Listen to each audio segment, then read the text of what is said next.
It's People Station V103, ATL's #1 for hip hop and R&B, and now chess. I'm your lifestyle specialist, Kenny Burns, and I'd like to welcome to the Kenny Burns Show, Maurice Ashley. Put your hands together. Maurice, what's happening, my brother?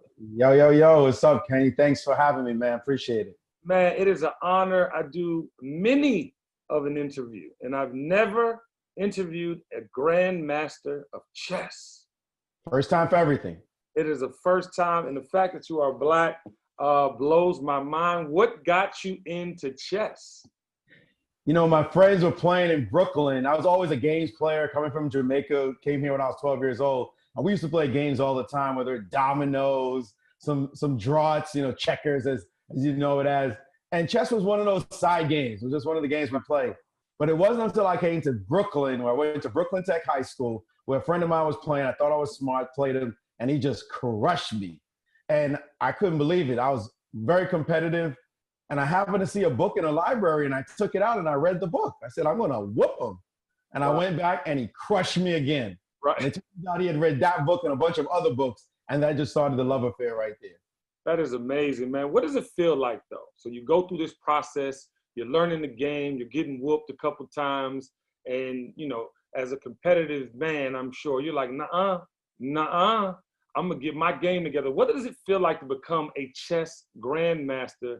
And then again, what does it feel like to become the first Black chess grandmaster? You got to recognize, I also come from a competitive family.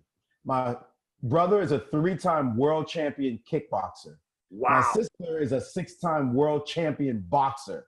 Wow. So we have it in our blood, in our DNA, to compete, to brawl. So, Maurice, you can fight and play chess. Well, so you understand, I didn't want to get hit in the face. For me, it was more of intellectual warfare.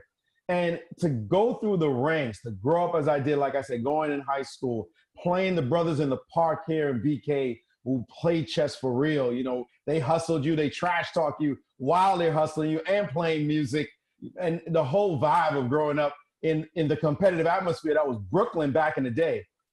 And then to be able to rise through the ranks, go to the chess clubs where the guys are all dressed in suits and looking posh, and have to play against those international masters and international grandmasters, and dreaming one day of actually doing it myself, having seen no one of color looking like me doing it.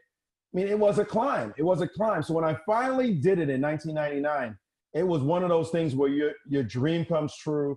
You climb the mountain that you've just been fantasizing about, working for so hard, and knowing that your people are proud as well. Because when I was trying to do it, trust me, if I didn't know I was Black, the Black chess players were reminding me, like, yo, none of us has ever done it. You have to do it for us. I'm like, I'm doing it for me. Like, no, you got to do it for us too. So it was really a special thing to happen for me.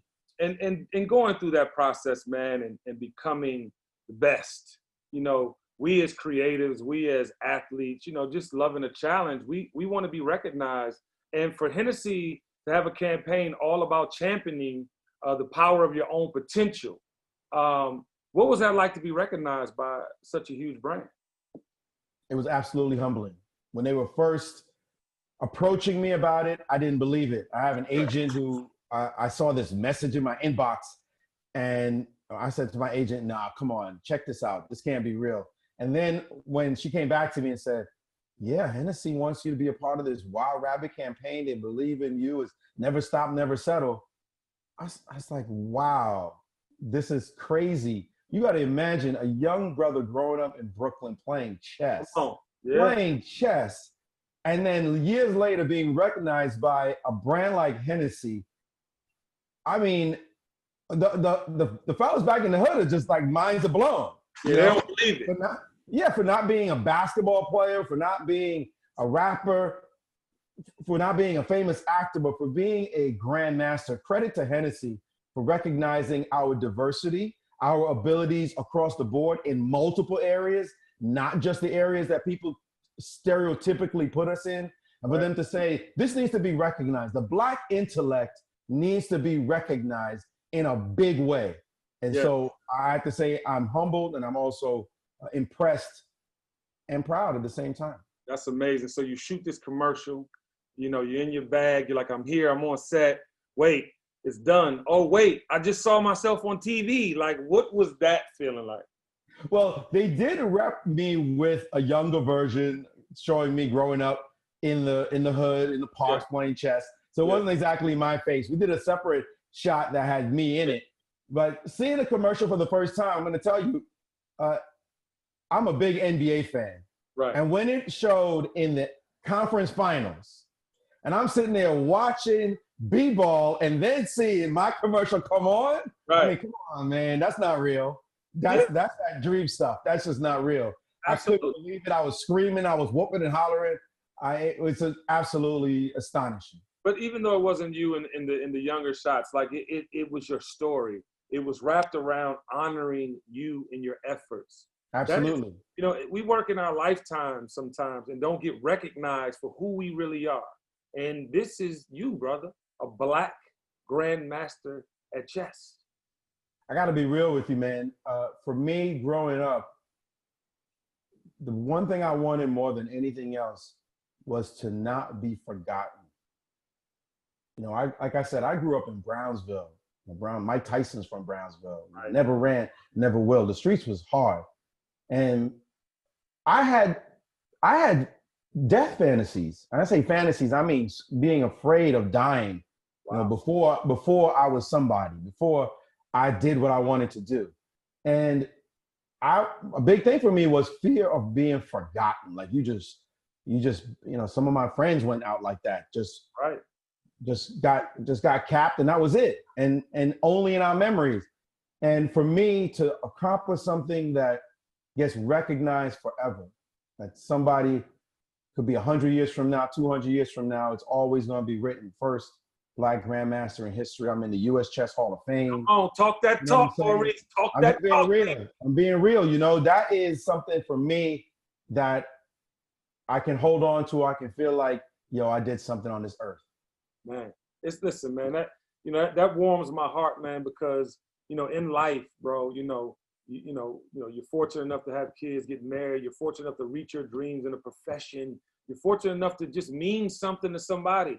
And then someone comes along and helps you amplify it, right? Like, I mean, and exactly. I know you weren't, in the parks playing chess thinking that Hennessy was going to come out, you know what I'm saying, No. and just showcase you to the world. So, I want to ask you a question. Chess is like a metaphor for life, really. Being steps ahead of your opponent, being in tune to what is going on and preparing for it. What life skills has chess taught you, bro? Oh, so many. Chess is interwoven into the fabric of my mindset.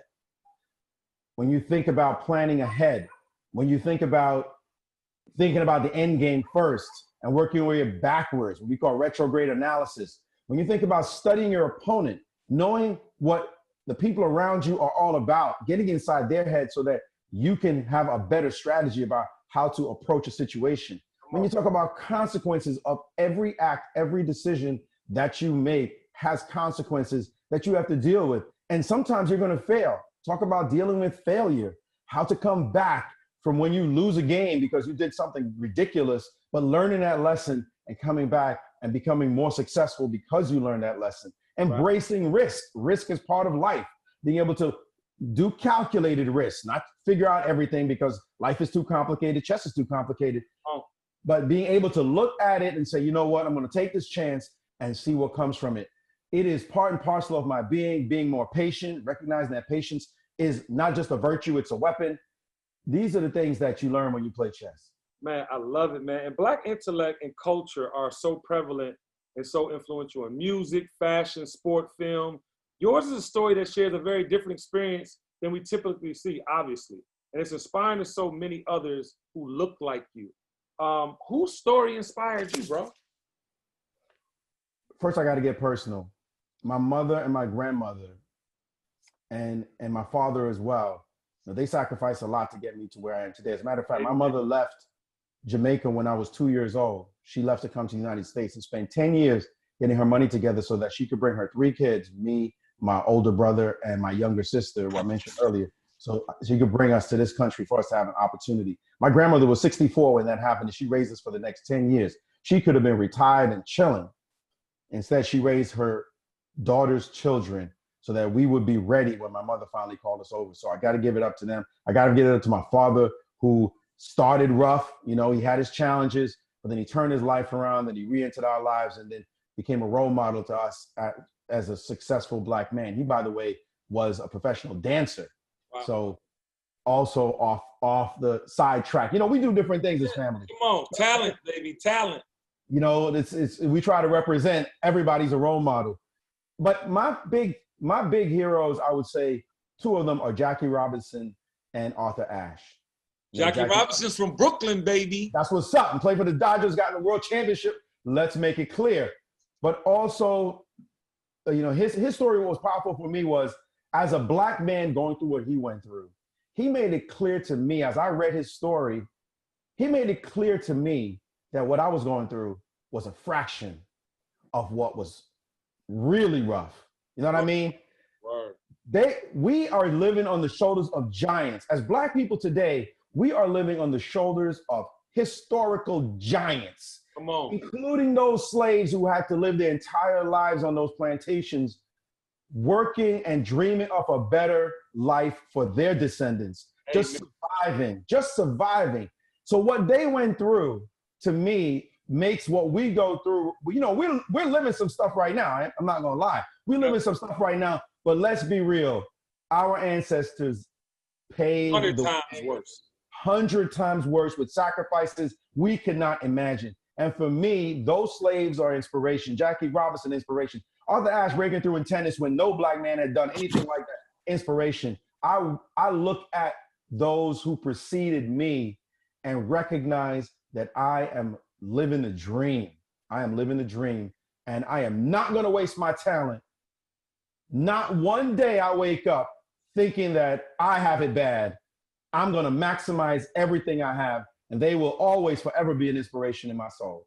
Man, listen, man, you done did a whole gospel sermon out here. You hear me? It is a testament, you know, to who we've become as men. You know, our mother's love, our fathers, you know, like you said, my father he was rough and still is rough. You know, I'm glad your pop turned around, but we just had so many things that we inherited, but we didn't take a lot of the fears. A lot of the things, and this is why I credit you, Maurice, we took those things and we applied them in the way that we needed to survive and build. And look at you, man.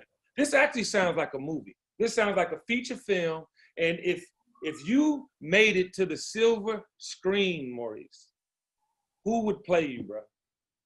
You know, I've been asked this question, and I don't fantasize about who will play me, but my metric is that they better know how to act, and they better be good looking. That's all I want.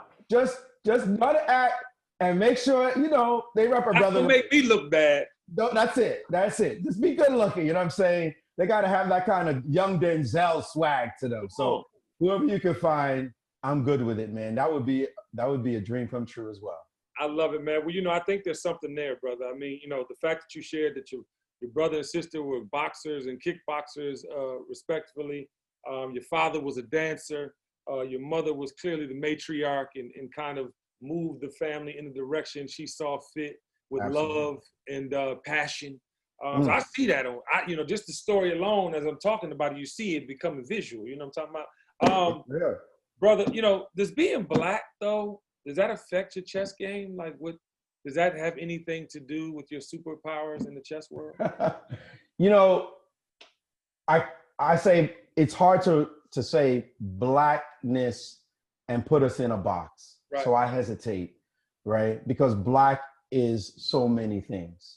It is so many things. We have a Black experience in so many ways in terms of the levels of society that we are able to weave through. And so the only thing I will say about that I think is real is when I was coming up and people saw me playing, they did not expect it. Right. It was always a surprise. It was always a shock. The wild rabbits. You know, when I was teaching kids chess, I'm gonna tell you something real. I was teaching kids chess. We went to national championships. I taught these kids in Harlem. We went to the junior high school championships and we tied for first place. And we were coming through the airport with the trophies, and a woman comes up to us, well-meaning white woman, clearly very happy to see the trophies. She said, oh, what did you get that for, basketball? And her husband is standing right there, and he can see chess on the trophy and the king. And he's looking at her like, really? So the fact that you surprise people when you say chess grandmaster, right? That's usually the thing about the association with being Black and really showing that that is something we could do, because we could do anything. Right. We can do anything. And that is a strength we have as a people. We have survived so much that I say survival on the chessboard. You know, even in chess, Black goes second, white goes first. The white pieces go first, Black goes second. But that gives you a chance to counterattack, baby. You know what I'm saying? Go ahead, make your move because I'm ready. Listen, you know, I love that answer. I feel though the innate superpower within is the struggle, is the history, is the fact that, you know, even just describe, I had no idea till right now, until Maurice Ashley schooled Kenny Burns, that the white check on the chessboard had the first move. I did not know that. I didn't, you know what I'm saying? So, but, you know, I think there's something to be said about, you know, the lineage that comes with the mindset, right? Because even, you know, over COVID, I know I've been peeling back layers. Have you been peeling back layers? You know what I mean? It's a constant, it's a constant education in oneself. And I think because we have a lot of that negative history, we kind of, you know, I know for me, I wanted to break the cycle. My wife and I have been married 21 years, 2 kids, upstanding citizens, and I was rough like your daddy. I turned my life 360. And I just feel like, you know, I do go to that place a lot because it tells me you're not going back, 1. 2, you got to teach the next generation on why, right? And you can be an authentic offering on why. And I think that you, Maurice Ashley, are that authentic offering. That's why I think Brooklyn, I think the fact that you are the first Black chess grandmaster, all these things are the reason why you being Black matters, and kicking ass and teaching. I feel you. Thank you, man. Thank you. I appreciate that. I appreciate that. Flowers.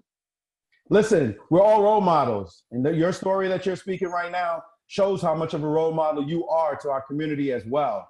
And that is something that we can all look up to and we can all try to replicate ourselves. Awesome. That is what's up. Each one, teach one. And if you get to teach many more than one, then you have lived a blessed life on this earth. Amen. Amen. And we're all chasing our wild rabbit. Absolutely. Young Maurice Ashley. What is your wild rabbit? You know, I've had many aspirations in my life. Of course, I've become a grandmaster, which I've always wanted to be able to do. But one thing I think we've touched on that I want to see, and I am very fortunate that Hennessy has embraced this and we're going to push this initiative forward, is the recognition of the Black intellectual. Come on. For what we are. Because I'm gonna drop another story on you. I went to Rikers Island once to teach some young brothers chess. Wow. These were between 16 and 19 years old. They had done some problematic things and ended up in that situation, but they still had to learn in a high school setting. Right. And I go there and the teacher introduces me and says, this is Maurice Ashley, the grandmaster I told you was coming. And one young brother in the back looks at me and he says, he's no grandmaster. And I'm like, what? And he goes, there's no way he's a grandmaster. I thought he was going to be Asian or something. Wow. And that said something to me that just broke my heart. That here was a young brother who could look at somebody like him. And because I wasn't a rapper, because I wasn't a basketball player, I'm not even tall enough for that, baseball player, actor, he couldn't see it, even though the proof was in front of him. Now, if he had to name a bunch of basketball players, he would start and be like, how long do I have? Because he would just be able to do it. But if he had to name some Black intellectuals, scientists, engineers, technologists, mathematicians, chess players, he couldn't. Right. Because that is not what he sees. So you have this challenge we have in our society, even amongst our own selves. Yes. That we don't believe it when we see it, that we can be that special. And so I want to show that we're doing it right now. We got lots of people in history, the scientists. We got people today who are doing their thing, brother. They are doing their thing and need to be recognized as such. And Hennessy is going to carry out that initiative. It's going to be coming out, rolling out in the next few months. And for me, my wild rabbit is to show that I'm not the only Black intellectual on this planet. That's right. There are so many of us in multiples that we need to recognize, and we need to teach to our young people so that they can aspire to be the same things as well. Man, so inspiring, brother, and well said. You know, you have so much hip hop swag. You know, it's a culture. Like somebody asked me in an interview I just had, like, what was culture in 2020? I was like, it's hip hop. The mentality of the world comes from hip hop. I really think it's influenced by that, and your swag is representation. But I also know hip hop is your thing. Didn't you play Jizza and RZA? I did recently, virtually. What was that about? Well, we did a fundraiser for Hennessy's Unfinished Business, where Hennessy's promoting the unfinished business in the communities and communities of color, whether it be African American, Asian American, and also Latinx businesses that were impacted by COVID and need a lot of support. I think they put already $3 million into the effort. So Wu-Tang came on board, and we played some chess online. Obviously, there was some trash talking going on. I'm sure. And I got a chance to play them. They played each other, and then and Jizza won, and then they beat on another pairing of folks who weren't from hip hop, but from the streaming world. And of course, Jizza did his thing. And then he and I played 2 games. He had 10 minutes on his clock. I had only 1 minute to play the whole game. I managed to beat him the first game with 1.6 seconds left on my clock. And then the next game, I had like 10 seconds. I was like, okay, that's it. I'm not making it that close. So, why are you showing off, Maurice? Why are you showing off? I'm just saying. 1.6 seconds left on the clock. Drains the 3. I'm going to tell you, it was tight. It was tight. He really plays well. They both play well. Big up to Wu-Tang, because they have been into chess for decades. Better? I'm not going to say who's better. Jizza or RZA? Well, Jizza beat RZA when it counted. That's all I'm going to say. Jizza beat RZA when it counted. So I'm sure the RZA is feeling it right now. Like, I got to get him back. But I know when they play each other, they go back and forth. And actually, the RZA gives Jizza props as his teacher, as his original teacher. So there's no competition between them.